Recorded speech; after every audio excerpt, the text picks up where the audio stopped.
Right, go ahead and turn to Genesis 24. There's some notes there in the bulletin for you if you so choose to follow along, and some questions for later to apply it. But Genesis 24. Now, we're continuing our series through Genesis for a few more weeks before Christmas comes. But it's interesting. We're starting to see this transition from Abraham and Sarah to Isaac, and today we're going to learn about Rebekah. But, we all have these journeys in life. We've all been brought through many things, and we all come to this certain spot where we have to make some choices about our future. And I can remember after high school trying to figure out all those choices. And I remember, going through, my dad was introduced to biblical Christian counseling later in life, and as I was getting ready to graduate, he sent me to start learning some of those same principles, and it was fascinating. I grew up most my life in church. I knew the stories. I knew many of the principles. I could quote many verses, but I, for the first time, began to realize that these words weren't just words on a page or just some story that I can, have a good feeling about, but they became real to me. For the first time, I realized I could live my life according to this book. And it became clear, and so I went to a small Bible college on the east side of Indianapolis. I'm sitting in a class, and there's only one other person in that class, and she's sitting back there. And now, almost 13 years later, 4 kids, and the story goes on, and we're here. So God leads us in many situations, and your story is your story. But God's providence led you through all those different things to get you where you are right now. And for many, they're just beginning that journey. I think of Zachary, 4 months old, just beginning that little journey of his life and seeing God's providence lead him. Now, we have to deal with a question as we begin to enter Genesis 24. Because as you initially look at this chapter, you will notice that it would not appear that God is working hand in hand in this story, but we have to take a step back and realize God's providence is always working according to His will, and we are going to find that this morning in this passage. But let's answer this question first. What is the providence of God? It's a great doctrine, big words. What does that mean? God's works of providence are His most holy, wise, and powerful preserving and governing of all His creatures and all their actions. Meaning, God's in control of all things, right? God, everything doesn't happen by accidents. And the great part about it is that we don't have to live our lives just hoping for a run of good luck or a run of good chance. We can live our lives knowing that God has everything under control. He is in complete control of everything that happens, and nothing happens outside of it. Therefore, we know whatever situation we go into, it's an opportunity for us to trust, obey, and know that God is going to use that situation to sanctify us to be more like Jesus. Now, Isaiah 46:10, it says, declaring the end from the beginning and from ancient times things not yet done, saying, God saying, my counsel shall stand, and I will accomplish all my purposes. This is God speaking. He's in complete control. So we come to Genesis 24, and we realize that the goal this morning is that through the example of Isaac and Rebekah and Abraham, we get to see God's providence in action. So let's dive into that more this morning. First, the providence of God leads to trust. Look at verses 1 through 9. Starting in verse 1, now Abraham was old, well advanced in years, and the Lord had blessed Abraham in all things. And Abraham said to his servant, the oldest of his household, who had charge of all that he had, put your hand under my thigh, that I might make you swear by the Lord, the God of heaven and the God of the earth, that you will not take a wife for my son from the daughters of the Canaanites, among whom I dwell, but will go to my country and to my kindred, and take a wife for my son Isaac. The servant said to him, Perhaps the woman may not be willing to follow me to this land. Must I then take your son back to the land from which you came? And Abraham said to him, See to it that you do not take my son back there. The Lord, the God of heaven, who took me from my father's house and from the land of my kindred, and who spoke to me and swore to me, To your offspring I will give this land. He will send his angel before you, and you shall take a wife for my son from there. But if the woman is not willing to follow you, then you will be free from this oath of mine. Only you must not take my son back there. So the servant put his hand under the thigh of Abraham, his master, and swore to him concerning this matter. Abraham trusts God and his providence in his old age. And we've seen this dramatic shift in Abraham's life. Once was trying to take matters into his own hands, handle things in his own might. But we've seen this transformation in Abraham. As he's gotten older, he realizes, I'm going to put my faith in God. Now, Abraham at this point is probably around 140 years old. Isaac would have been 40. He's not married yet. And Abraham desires Isaac to get married to continue this covenant line that God had promised. Now, as we look here, Abraham is trusting God to keep his covenant through Isaac. Now, as we find, he wants his oldest servant, and was probably more of a friend than a servant, but he wants him to go find Isaac a spouse. He wants him to find someone to get married to, and in his old age, he knows that his days are probably numbered. Now, many marriages in this culture were prearranged. Many were spouses were chosen. It's a little different, cultural differences, but we need to deal with this. I find the most odd part of this chapter. Put your hand under my thigh situation, right? It's a little odd, and we have to deal with it. And after, it's awkward at first to think about, but in other cultures, there are different symbolic oaths that are made. In this time in history, this was one of the ways they promised or kept an oath. They weren't doing any kind of blood sacrifices or blood oaths or any of those types of things. But this is one of those odd rituals or oaths that was made between two individuals. And this is what we find here. Verse 7 makes it clear, though, that Abraham trusts not only his servant, but he is trusting God to accomplish what needs to be done for the covenant to continue. Now, as I look at this, think about it, if you will. How is that trust built between Abraham and his servant? How is trust built between two individuals here this morning? How do we build trust with one another? And there's one very practical way that we do this. We speak truth to one another.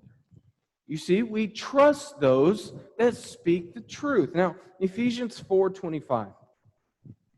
It says, Therefore, having put away falsehood, let each one of you speak the truth with his neighbor, for we are members of one another. We speak truth to one another. And then Psalm 15:1-3. It speaks to it a different way. It says, O Lord, who shall sojourn in your tent? Who shall dwell on your holy hill?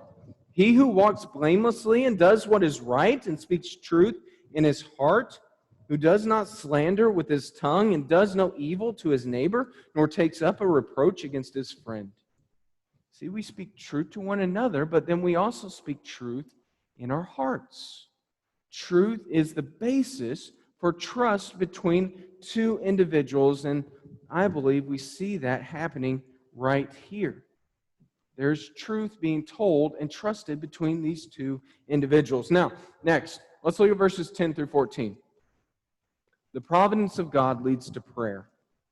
Providence of God leads to prayer. Verse 10, Then the servant took 10 of his master's camels and departed, taking all sorts of choice gifts from his master And he arose and went to Mesopotamia, to the city of Nahor, and he made the camels kneel down outside the city by the well of water at the time of evening, the time when women would go out to draw water. Again, a cultural practice. And he said, O Lord, God of my master Abraham, please grant me success today and show steadfast love to my master Abraham. Behold, I am standing by the spring of water, and the daughters of the men of the city are coming out to draw water.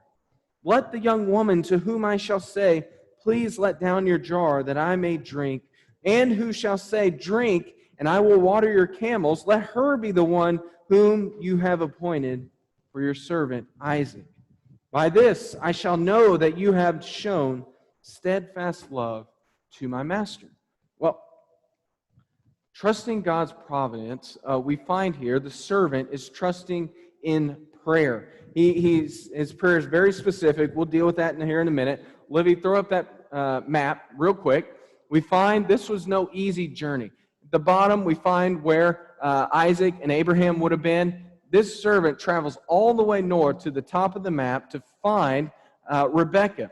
He's going to the land that wasn't part of the Canaanites. It would have been someone in Abraham's family group, if you will. Cultural background would have been good, what he had requested of the servant. But we find this is probably 500 to 550 miles this servant traveled. This is no easy trip. He wasn't hopping in a truck or something and driving down the road. This was a long, sought-out journey. He's going many miles, and he's trusting that God will answer this specific prayer. Now, a few comments on this prayer. He is very specific in what he is requesting. Now, there's nothing wrong with that per se. However, we also see written in these words of this servant that he is trusting God to accomplish his purposes, whether he answers this prayer or not. You see, many times, I think, when we pray, we're very specific, and we should be. There's nothing wrong with that. But many times, when God doesn't answer that prayer exactly like we think he should, we get a little off, don't we? We're a little upset. We become a little bitter at times.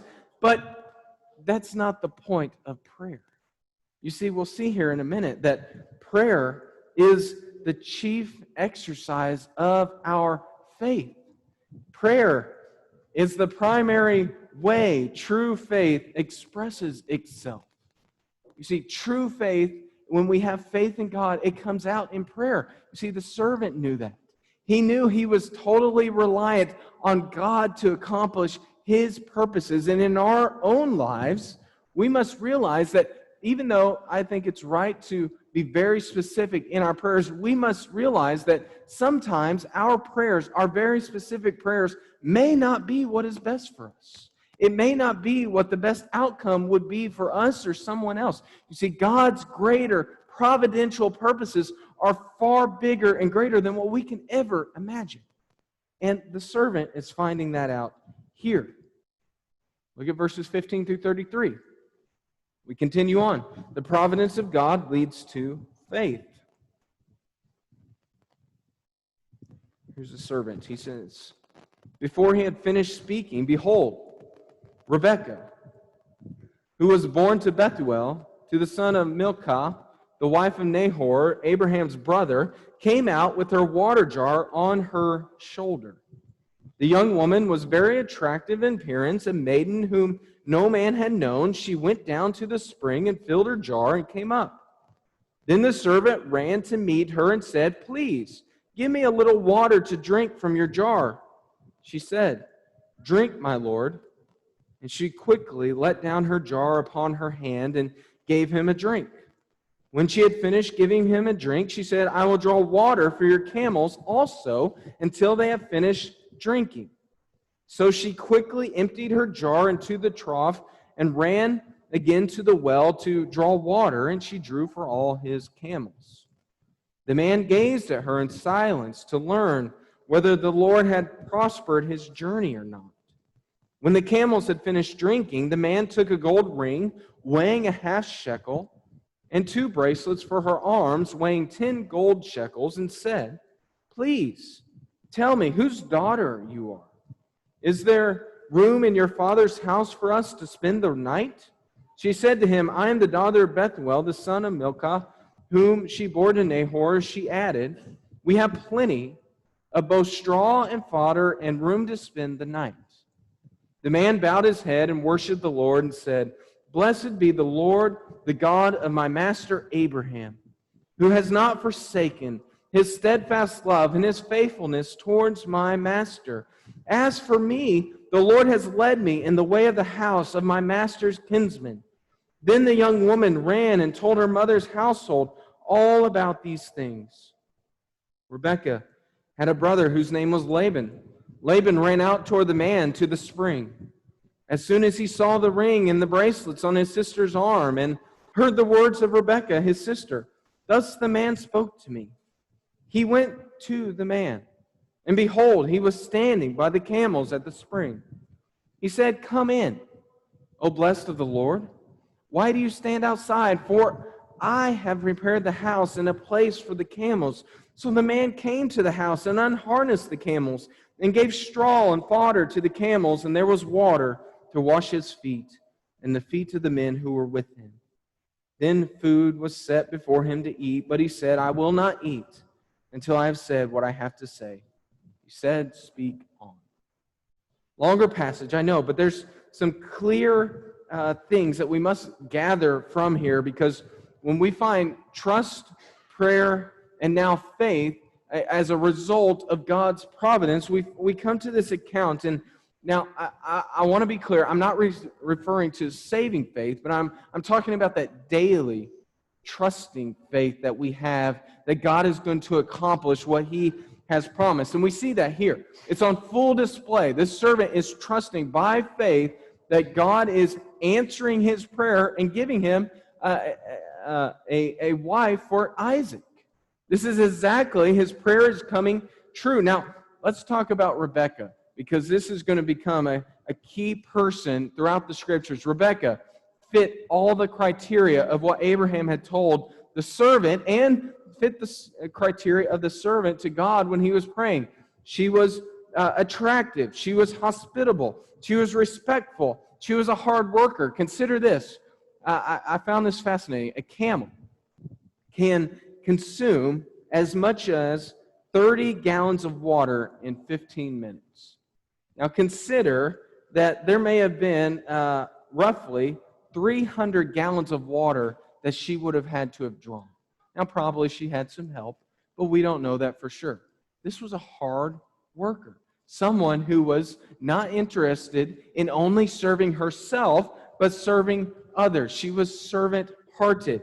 She was a good daughter. She honored her parents. She went to him. She was honoring her brother by bringing him out. He saw who she was talking to. The servant has found the perfect woman for Isaac. Now the servant, notice his response. He's so overwhelmed by with what God has done that he falls and worships him. He cries out. He thanks God because his faith has become realized. He's seen God in action, and he's overwhelmed with joy that God has answered his prayers. The servant is overwhelmed, and he worships a faithful God. He has seen God's faithfulness right before his eyes, and his only response is worship. Now I wonder, what is our typical response when we see God faithfully working in our lives? When we see God answer our very, sometimes specific prayers? I wonder how many times we've looked over this past week and we've even thought about God's faithfulness to us this past week. I know in my own life, this is not something I do far enough.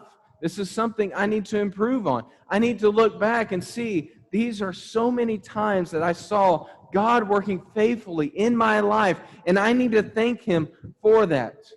Here's my suggestion. Take a few moments today. Write down some very specific things that you saw God answering your prayers or working in your life or protecting you from you know what this week. and thank Him for every single thing on that list. Now, verses 34 through 49, we're not going to read. You can read it on your own. It's basically a rehash of what has already happened. Now, there is something important about this section, though. It is the longest recorded speech by a servant in the Old Testament. 238 words in the Hebrew language. That is significant that so much time would be spent on this individual servant, and it shows that he had a significant part in God's covenant promise to Abraham. But let's finish with verses 50 through 67.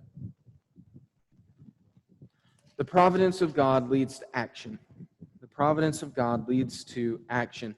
Then Laban and Bethuel answered and said, "The thing has come from the Lord. We cannot speak to you bad or good. Behold, Rebekah is before you. Take her and go, and let her be the wife of your master's son, as the Lord has spoken." When Abraham's servant heard these words, he bowed himself to the earth before the Lord.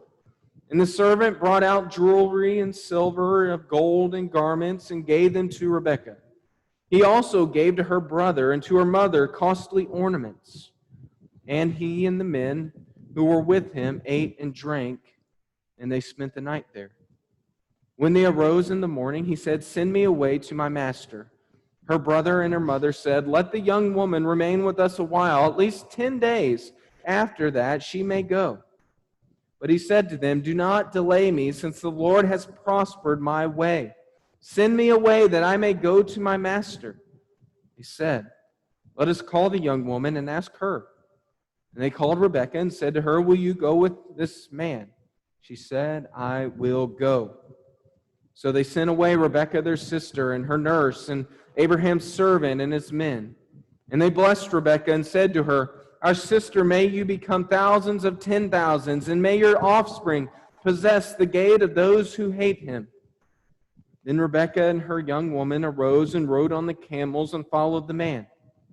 Thus the servant took Rebekah and went his way. Now Isaac had returned from Beer-lahai-roi and was dwelling in the Negeb, and Isaac went out to meditate in the field toward evening.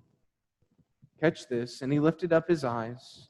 And when she saw Isaac, she dismounted from the camel and said to the servant, "Who is that man walking in the field to meet us?" The servant said, "It is my master." So she took her veil and covered herself, and the servant told Isaac all the things that he had done. Then Isaac brought her into the tent of Sarah his mother, and took Rebekah, and she became his wife, and he loved her. So Isaac was comforted after his mother's death.